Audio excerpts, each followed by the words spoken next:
pretty fresh up here in the hills this morning. We've got all the windows in, and now just moving on to some of our cladding. So you can see I've got the sheets and stuff there behind me. Got a little fire drum going because it's quite fresh. But plan is to actually make a bit of a start around here. Come around and get all these eaves up and in this area here, and then I'll work around and probably do the gables when I get all the scaffolds set up to do the cladding. But yeah, in this episode you're going to see the eaves, cladding, and we'll get this place to lock up. Watch this space.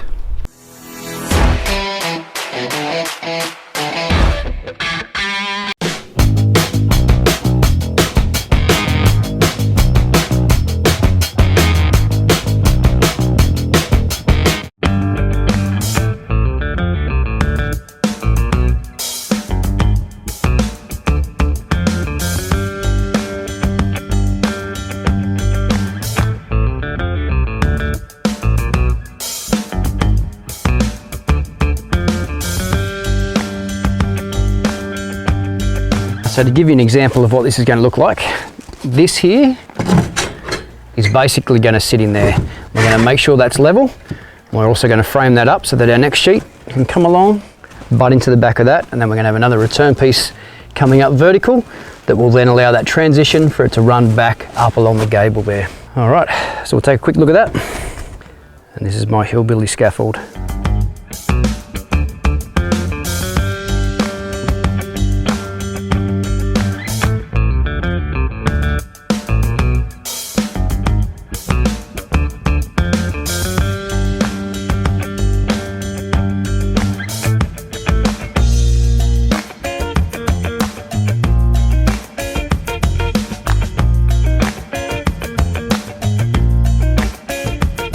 So now that that piece is cut, it's simply a matter of getting that nice factory edge up against this factory edge, lining the bottoms of them up, and then you're good to nail off. That's just going to sit up there, slide down and butt into that with a nice clean joint there. So we'll set up the scaffold, do these, and then clad up to it. But I will show you now what the bottom piece laid under here looks like, and that'll give you an example of a finished boxed eave, gable, soffit section, whatever you want to call it.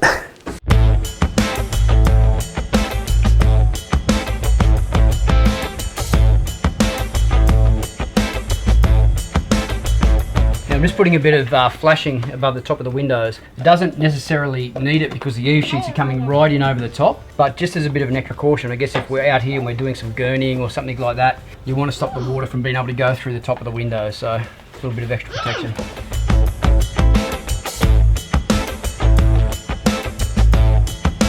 Now as far as doing this eave framing, the easiest way that I find, you cut your timber that's going to come 90 degrees out here to the tails of all your rafters. You need that just to support the centre of the sheet in a couple of spots. Otherwise, if you just nailed on this side and lapped in there, if it's a strong wind or the fascia moves, it can actually drop out. I've seen that happen a couple of times. So the best thing I do is cut this block a little bit longer than the metal fascia so it sits over, because there's a little bit of a gap there. So you can slide that in, take it back, and then get one of your little droppers, cut the size, and put that beside it up to the rafter. So that'll nail this end in solid and that in solid, and then you've got something to nail the centre of your sheet too, so you've got it pinned in a couple of different locations.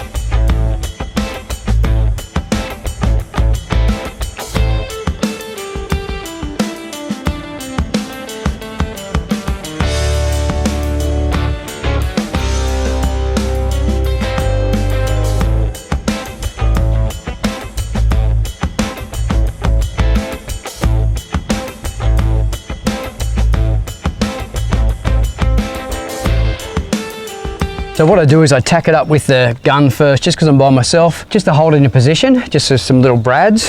And then I come back through with some soft sheet nails, just so you get a better fixing, and nail that off, including some in the centre into those battens, just to give it a little bit of extra support. That's going to do is just give it some stability. Like I said, that if the fascia was ever to move or some big gust of wind came through, the face of the sheet's not going to fall out of there. It's going to be locked in nice and tight.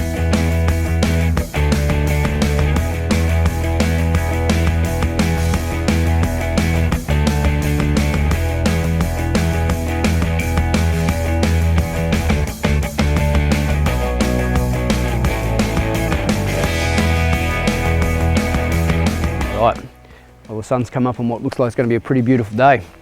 Up next, you're going to see all this cladding get installed. So we're going to bust open these packs. Boys are going to walk them around the property, and then we're going to start lining some of the walls. So watch this space and you get to see all this take place.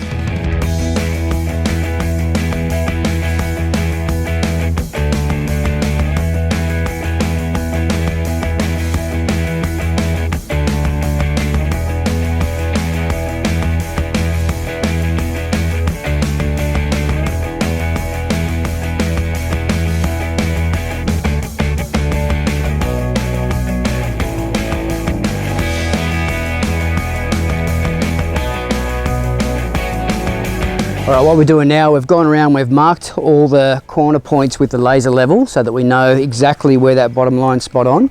And then we're just transferring the lines across with a flick line the whole way around so that we know where to put our starter strip on the bottom. So what we'll do now is flip that, and then we'll start attaching that starter strip.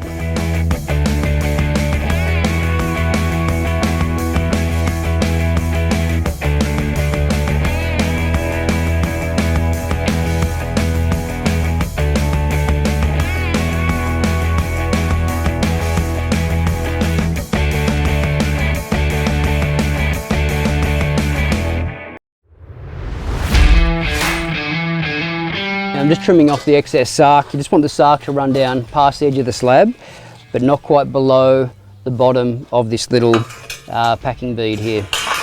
Then the termi mesh, what they're going to do is once this little packing bead is on, or the starter strip, then they'll come back, trim that off, and just tidy up the bottom.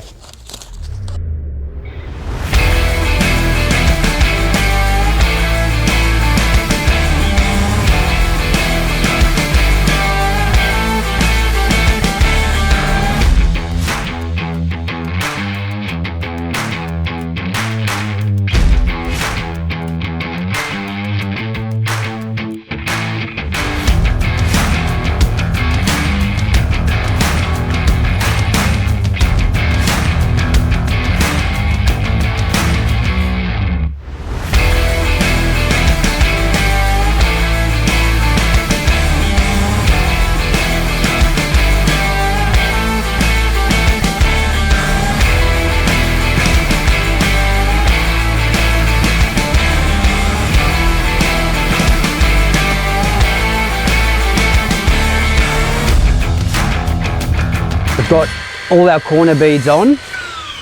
Now we're ready to put the first plank on. So you'll see us put that on, gauge it all out, and then start laying these boards up to the underside of the window.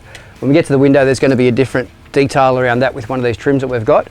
But for now, we'll start off with these boards.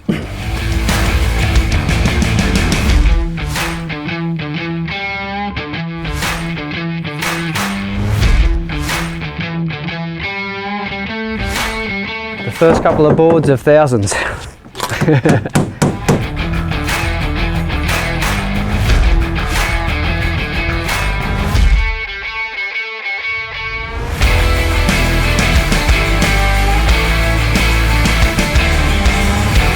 Alright, so you can see behind me here, cladding's coming up pretty good. The boys are working around here. We've got all our trims around the windows, and then now just filling in with some of this cladding. I'll take you over and show you a bit more of a close-up.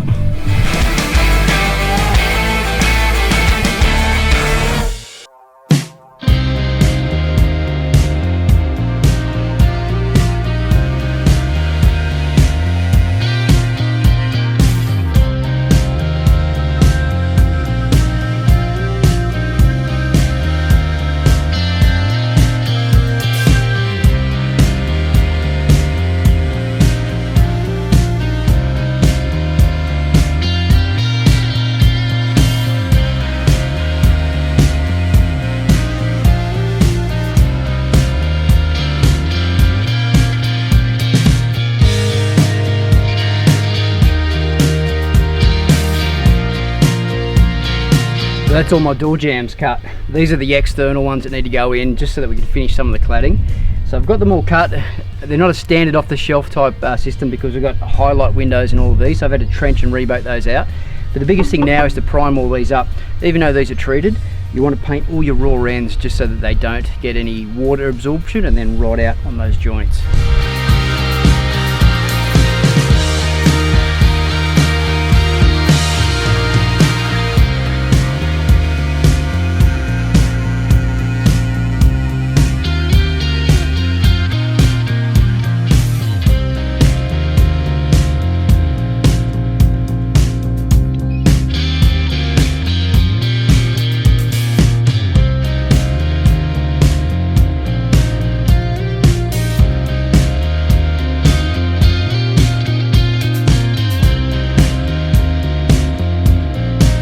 Okay, so you've got to see the corner trims go on, the starter strip at the bottom, and now what we're going around doing is putting on these window trims. Now the reason we're putting these window trims on is so that the cladding's got something to butt into. There's a couple of different ways you can finish off around a window, but I think this is probably the best way. Some people do use a timber trim as well too, which is perfectly fine, but I've opted against it just because timber will expand and contract, and over a period of time it will rot. Even if you use the H3 treated stuff, it still tends to sort of get water into the joints if it's not primed properly, and it will, like I said, maybe shrink a little bit, and what that can do is open up where your joints are for where your cladding butts in. So I'll show you some close-up details in a minute, but basically, yeah, this is the fibrous cement that we've chosen. It's an accent trim supplied by James Hardy, and that just finishes off nicely.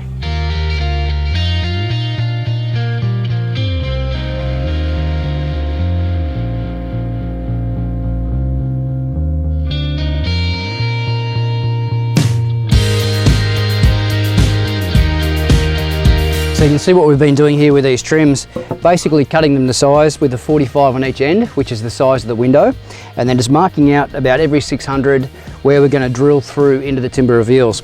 So we drill right through with a masonry bit first, so our screw will clear, and then we come back over the top and we do a countersunk head, so the screw will sit behind. And then later, when we're ready for painting, we'll bog over those screw holes with a 2-pack epoxy, and then just finish it, sand it, and it's ready for paint. Some of these have got cuts in them as well too, that we've had to slide up under a fin of the window reveal, and I'll show you a bit of a close-up detail of that now so you can see it in more detail. So that's a bit of a close-up of what it looks like finished when it goes over the flashings. So I spoke about the window flashings in another video when we were installing a window, so I'll put a link to that so you can refer back to it. So here's an example of one completely finished. The boys have got the trim all the way around there, and now that's ready for our cladding to butt into. You'll see how the flashing comes out past that, so that when our cladding boards do come along there, if any water does get in, there's a bit of a barrier just behind the actual trim and the cladding board itself. So here's one you'll see that's got the rebate or the groove cut into it. We use a special tool or a special blade on the saw to actually cut that out. That's just going over the fin that's at the bottom of the window. Now I'll show you on one that doesn't have the trim fitted, just how we've got to put that in to be able to rebate it, I guess, to get it over that little fin there. So some of these windows have got the louvers, got the fin at the bottom and the fin at the top, whereas other windows don't have them. So you may or may not encounter that detail, and if you do, we'll pretty much just butt together against the window. We screw in here, we actually screw into the timber reveal through the aluminium.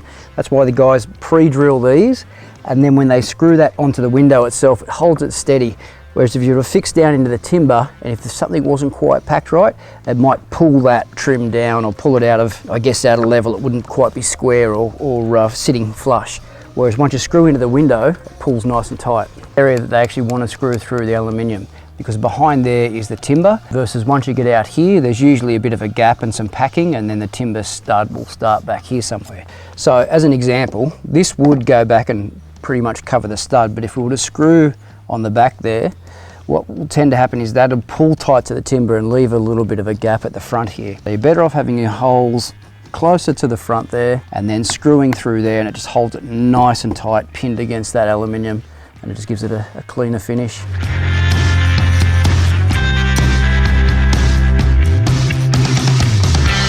See with this one, this is one of the ones that's been channeled out over that top fin, and we've just put a bit of paintable silicone on the miters so that when it goes down you just get a nice neat finish, and then you can just swipe that away and sand it back and paint over the top of it. But once you get your miters to meet up nice and perfectly in the corner, it's a really nice finish, just a picture frame around that window.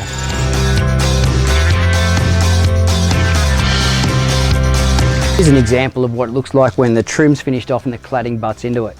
Now when I say butt into it, you actually want to leave about a 3mm gap all the way between the trim and the actual cladding board itself. And the reason that we do that is so that when we come back and fill it with our paintable silicone, there's more area for the material to go in and grab properly.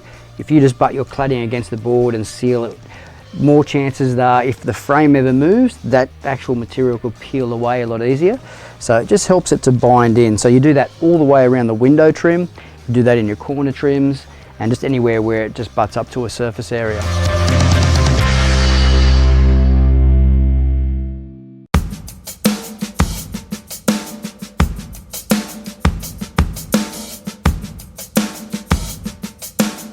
So the thing with cutting this stuff is you've got to have the right tool. So the blade for this is a carbide tip blade. It's only got 3 or 4 teeth in it, which just cuts through this a bit easier through the fibrous cement.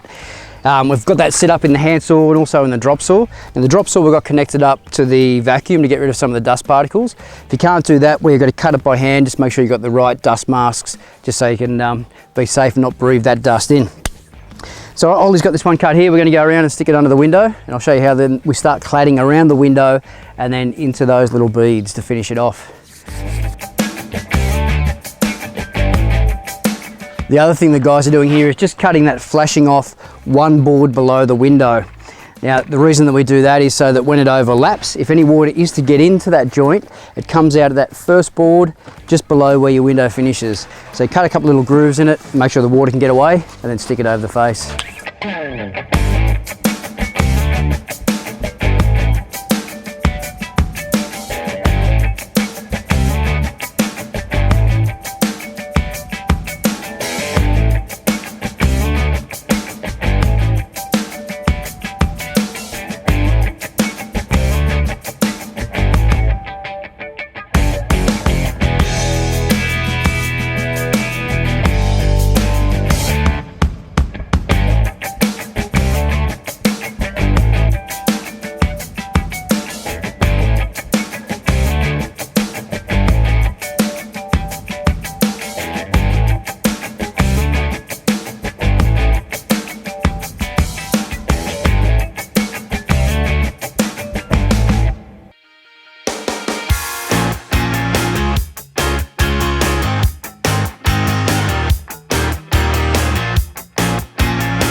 Alright, so our cladding's coming along pretty well. I'll take you for a bit of a look around and show you where we're up to. But basically from this side of the garage all the way around the house back up to the other side of the garage is pretty much done. The only thing we'll do is finish off a couple of window trims. So you'll see up the top there, some of the window heads need to be cut in. Above this top door here, inside this main area, we've just got to put our top windows in and then we can finish a little bit of cladding there. Coming around the corner, same deal here. All this cladding's in. The last couple of bits and pieces that we've got to finish off, we've done everything up to window height, and then we've got to come back and set up some scaffold and do these gables. So you'll see there, that one needs to be done. The garage gable's going to need to be done. We managed to get this back one around here finished off. So you can see right up the top up there, that gable's finished on the back part of the house. And then, yeah, obviously right along here, it's come up really good.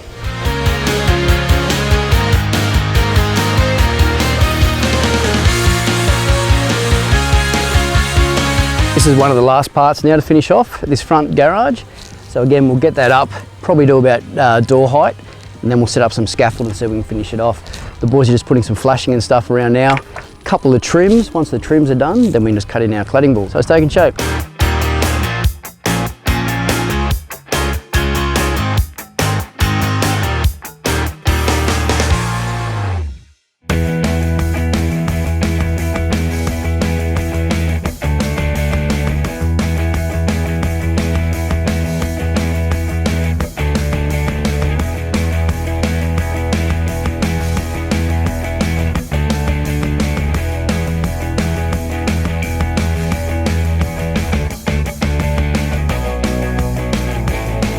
All right, now a couple of tips with this cladding.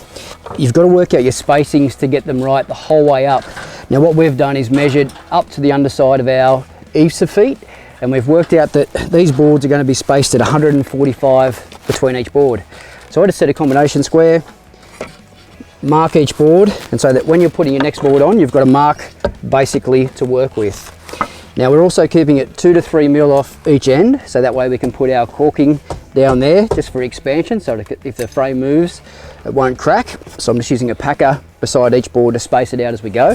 And what you want to do when you work out your spacings, if you work out from the bottom where your last board is going to be up to the underside of the eave, and then divide that by the number of boards, you can work out where it's going to be 145, 135, whatever. But you don't want to leave it so that you've got a small rip up the top of the eave. If anything, you want to have one full board and maybe just taking a fraction off that. So what we're left with once we go up, we've got 145 spacings, and we've been doing a rip of around about 130 once we get to the top.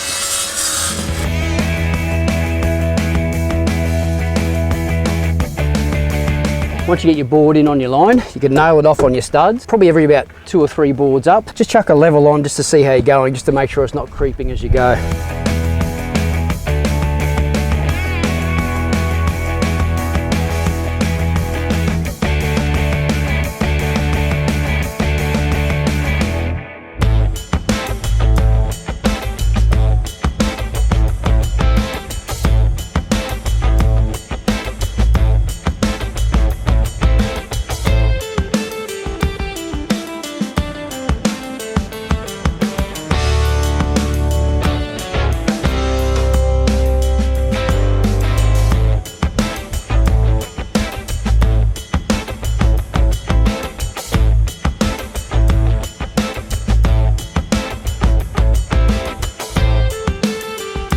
Just to show that it doesn't always go to plan, we've got to pull those 5 or 6 boards off because of the gauge was a little bit out in the corner. You might have seen that it was creeping as it was going up. Yeah, now to reset it, match it in with the corner, and then play with it a little bit as we start getting up above eye line. This is the main entrance to the house, so we want, as we walk in, that corner to line up beautifully. Doesn't always go to plan, sir.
Alright, coming out the back here now. Boys are just starting to pull down the scaffold. Actually sitting there drinking a coffee, bloody bludgers, eh? This is the last gable that we've just, second last gable, so we're pulling this scaffold down now. I'm going to take that around the front, and then from there we're going to finish that last gable off, and that's all the cladding pretty much complete.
Okay, now you can see here behind me, one of the last things to do to finish off is all the paintable silicone around the windows, corner joints, and underneath the weatherboards, just to finish it off.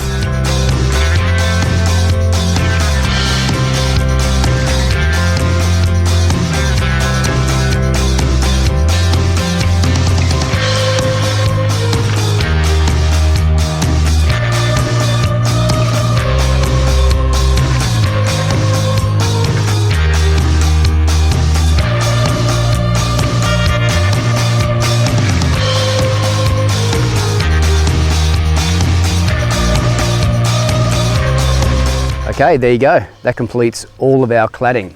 Now, there's still a few little bits and pieces to finish off, like some gable trims and a little bit of sealing around the place here and there. But other than that, we're pretty much done and now ready to move inside and start fitting out the house with our insulation, plasterboard, kitchens, bathrooms, and all that sort of stuff. So, hope you guys enjoyed that video. If you have, please give it the thumbs up, like or subscribe if you're new, and don't forget to follow us on all our social media channels as well. All right, guys, I'll catch you in the next episode.